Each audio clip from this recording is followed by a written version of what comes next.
News states में आपका स्वागत है। आज की मुख्य खबरें कुछ इस प्रकार। उत्तर प्रदेश के लोकप्रिय पत्रकारों में से कमाल खान का आज सुबह निधन हो गया।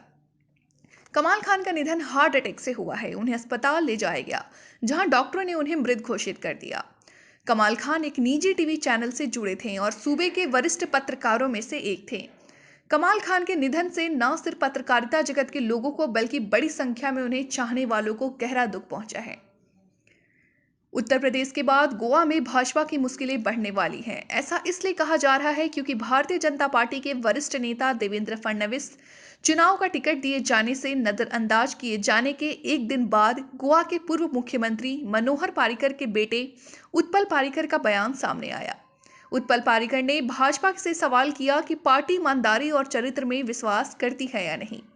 फडणवीस ने गत बुधवार को कहा था कि पार्टी 14 फरवरी को होने वाले गोवा विधानसभा चुनाव के लिए किसी को सिर्फ इसलिए टिकट नहीं दे सकती क्योंकि वह एक नेता का बेटा है।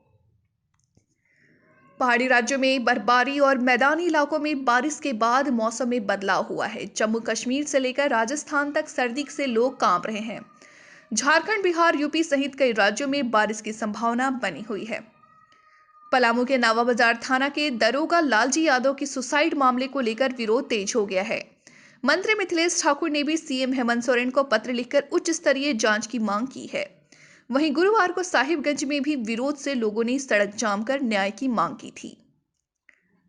बिहार में कोसी नदी पर 4 लेन फुल्लौद पुल का निर्माण कार्य इस महीने से शुरू होगा। यह पुल वीरपुर से बिहपुर NH 106 पर करीब 6.93 किलोमीटर की लंबाई में बनना है। इसे लेकर पिछले दिनों समीक्षा बैठक के दौरान पथ निर्माण मंत्री नितिन नवीन ने निर्माण एजेंसी को निर्देश दिया था। इसके साथ ही NH 106 पर करीब 28.91 किलोमीटर की लंबाई में सड़क निर्माण शुरू हो चुका है। दोनों परियोजनाओं की लागत करीब 1478.4 करोड़ रुपए है।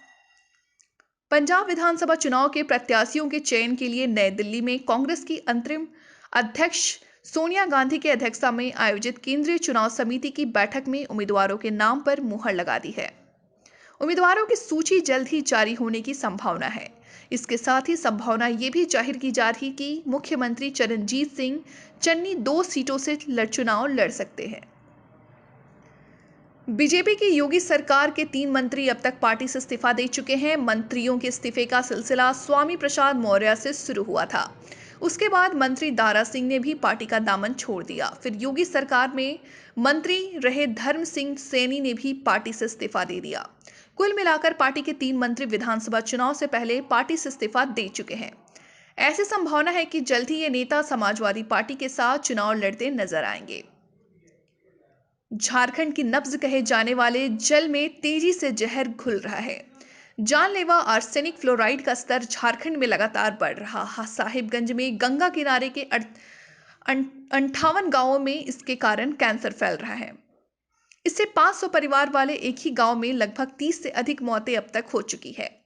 कारण है राज्य में तेजी से हो रहे अवैध खनन और उद्योगों से फैलने वाला प्रदूषण। केरल के नन रैप केस में अदालत ने विशव फ्रेंस मुलक्कल को बरी कर दिया। केरल की कोट्टायम कोर्ट ने शुक्रवार को यह फैसला सुनाया है। 2018 में पीड़िता ने पुलिस में रैप की शिकायत दर्ज कराई थी। पीड़िता ने आरोप लगाया था कि जालंधर के पूर्व पादरी मुलक्कल ने 2 साल में 12 बार उसे रेप किया था। सुनवाई से पहले कोट्टायम जिला एवं सत्र न्यायालय में सुरक्षा के कड़े प्रबंध किए गए थे।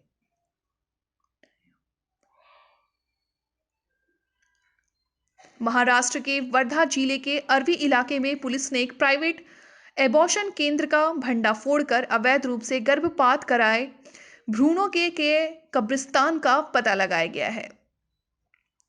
एक प्राइवेट हॉस्पिटल के कैंपस में बने एक पुराने बायोगैस प्लांट में 11 खोपड़ियां और 54 भ्रूण की हड्डियां बरामद हुई है। मामले की जांच के बाद सब इंस्पेक्टर ज्योत्सना गिरी ने बताया कि हमने इस केस में हॉस्पिटल के डायरेक्टर रेखा कदम और उनकी एक सहयोगी 38 वर्षीय नर्स संगीत काले को अरेस्ट किया है। ब्रिटिश प्रधानमंत्री बोरिस जॉनसन पर इस्तीफे का दबाव बढ़ता जा रहा है। कोरोना लॉकडाउन में शराब पार्टी से वे विवादों में आ गए थे। उसके बाद संसद में बेमन से माफी के बाद से उनके ऊपर इस्तीफे का दबाव बढ़ रहा है। कंजरवेटिव पार्टी के 10 से 6 वोटर्स ने जॉनसन के कामकाज के तरीके को खराब बताया। जॉनसन की लोकप्रियता घटकर 36% रह गई है।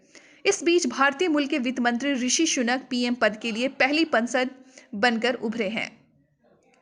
पंजाब में विधानसभा चुनाव को लेकर हुए हरियाणा बॉर्डर पर पंजाब पुलिस ने नाकाबंदी कर दी है। नाके से गुजरने वाले वाहनों में सवार लोगों और उससे रखे सामानों की चेकिंग हो रही है।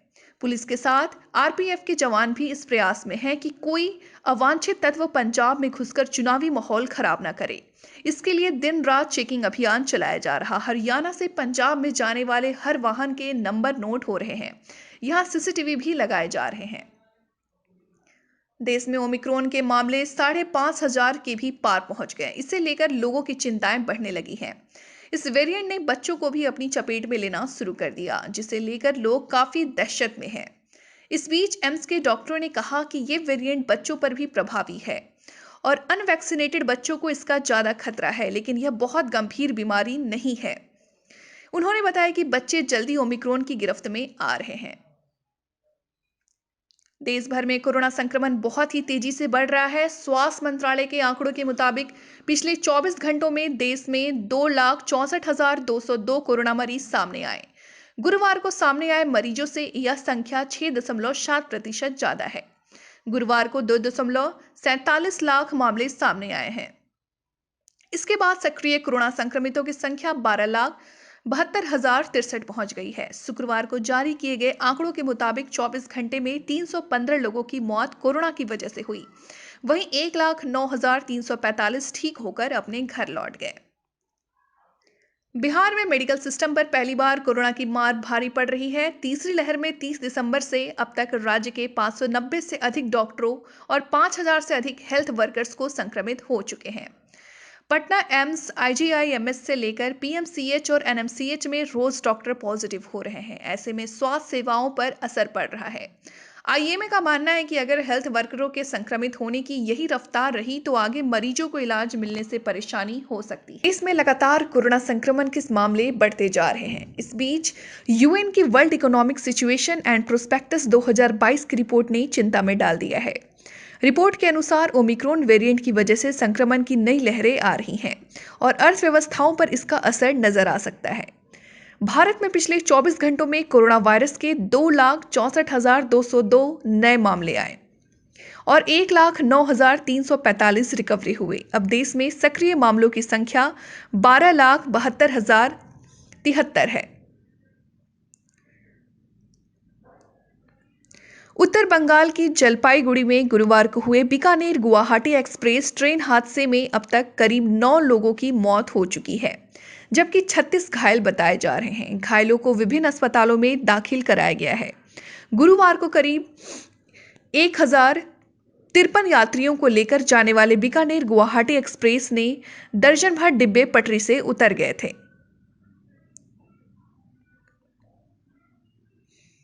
दुनिया में कोरोना संक्रमण के मामले बहुत तेजी से बढ़ रहे हैं। गुरुवार को 31.54 लाख नए केस सामने आए। 11.47 लाख लोगों ने इस बीमारी को मात दी, जबकि इस दौरान 7211 लोगों की जान गई। दुनिया में अब तक 32 करोड़ कोरोना और ओमिक्रॉन केस आ चुके हैं। इस दौरान मौतों का आंकड़ा भी बढ़कर 55.34 लाख हो चुका है। चीन अब भूटान के रास्ते भारत को घेर रहा है। कुछ नए सैटेलाइट इमेजेस सामने आई हैं। इन्हें देखने पर पता लगता है कि चीन डोकलाम एरिया से 30 किलोमीटर दूर भूटान में 2 बड़े गांव बसा रहा है। ये इंटरकनेक्टेड होंगे। डोकलाम वही जगह है जहां भारत 2017 और चीन के सैनिकों के बीच विवाद हुआ था। चीन यहां रोड बनाने की कोशिश कर रहा था और भारत ने उसे रोक दिया था। प्रधानमंत्री नरेंद्र मोदी ने गुरुवार शाम सभी राज्यों के मुख्यमंत्रियों के साथ मीटिंग की। वीडियो कॉन्फ्रेंसिंग के जरिए की गई इस मीटिंग में पीएम ने मुख्यमंत्रियों से देश में कोरोना वायरस के कारण तेजी से बिगड़ रहे हालात और तैयारियों पर बात की। बैठक में गृह मंत्री अमित शाह भी मौजूद रहे। झारखंड में ऐसा पहली बार हुआ है कि सूचना नहीं देने पर कोर्ट ने 4 सरकारी अधिकारियों के खिलाफ एफआईआर दर्ज करने का आदेश दिया है। हजारीबाग के तत्कालीन सब रजिस्ट्रार वैभव मणि त्रिपाठी ने आरटीआई एक्टिविस्ट राजेश मिश्रा को सूचना नहीं दी थी। इसके बाद ऑनलाइन एफआईआर दर्ज कराई। यहां भी सफल नहीं रहने पर उसने हजारीबाग मुख्य न्यायिक दंडाधिकारी की अदालत में शिकायतवाद दर्ज कराई। देश में तीसरी लहर में जिस तेजी से रोज मिलने वाले केस बढ़ रहे हैं, उससे तेज रफ्तार बड़े शहरों में है। देश के 20 शहर ऐसे हैं जहां संक्रमण दर 20% से ज्यादा है। इधर झारखंड में 4000 नए केस मिले, 5 की मौत भी हुई। देश में प्रति लाख आबादी 19 मामले मिल रहे हैं, जबकि गुरुग्राम में प्रति लाख आबादी पर 169 और कोलकाता में 157 केस मिले हैं।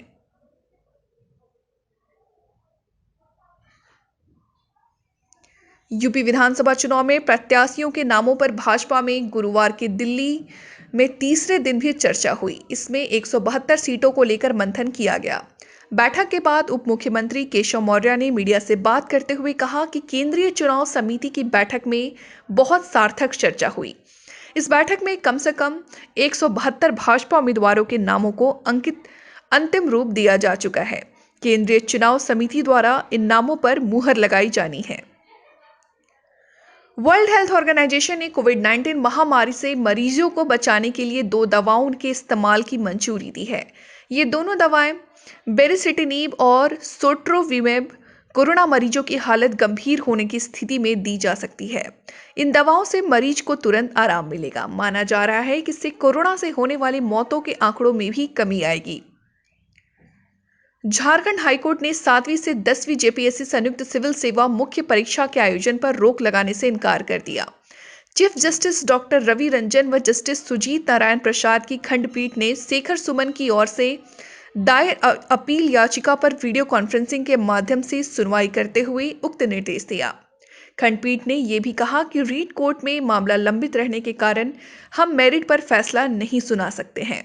खंडपीठ ने रीट कोर्ट से अनुरोध किया है कि वह मुख्य परीक्षा से पहले मेरिट पर मामले की सुनवाई करे। आज मकर संक्रांति का त्योहार है। इस मौके पर आज वैश्विक सामूहिक सूर्य नमस्कार कार्यक्रम का आयोजन किया गया। इस कार्यक्रम में देश विदेश से करीब 75 लाख लोगों ने हिस्सा लिया। आयुष मंत्रालय द्वारा आजादी और अमृत महोत्सव के तहत सूर्य नमस्कार कार्यक्रम का आयोजन कई देशों में किया गया था। आयुष मंत्री सर्बानंद सोनोवाल ने भी आज सुबह सूर्य नमस्कार किया। सोनोवाल ने कहा कि इस कार्यक्रम में देश विदेश से करीब 75 लाख लोग शामिल हुए। भारत के मेक इन इंडिया अभियान और रक्षा क्षमता निर्माण कौशल को एक बड़ा बढ़ावा मिला है।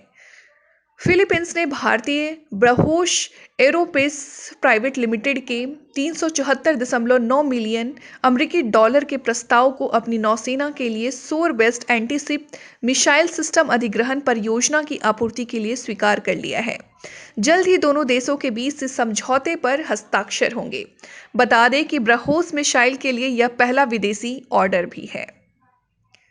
आज मकर संक्रांति पर्व है। धर्मनगरी हरिद्वार में कोरोना संक्रमण के चलते पुलिस प्रशासन ने स्नान पर रोक लगाई है।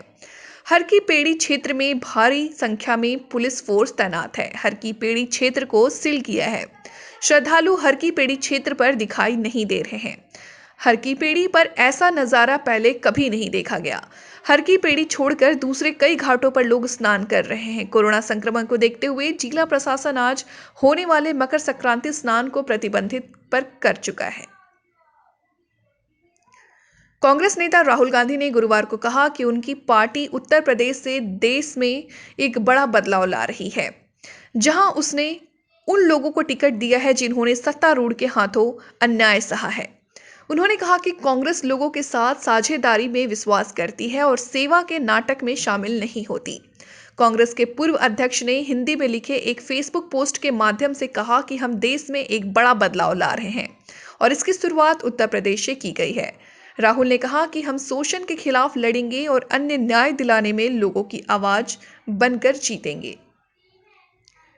बिहार के पंचायती राज के किसी भी बैठक में अब मुखिया पति और सरपंच पति शामिल नहीं हो सकेंगे। पंचायत राज मंत्री सम्राट चौधरी ने इसको लेकर स्पष्ट निर्देश जारी किया। इसमें पदाधिकारियों को निर्देश दिया गया कि वार्ड सभा व ग्राम सभा से लेकर किसी भी स्तर पर विकास कार्यों को लेकर आयोजित बैठकों में निर्वाचित महिला प्रतिनिधि को भी शामिल होना होगा।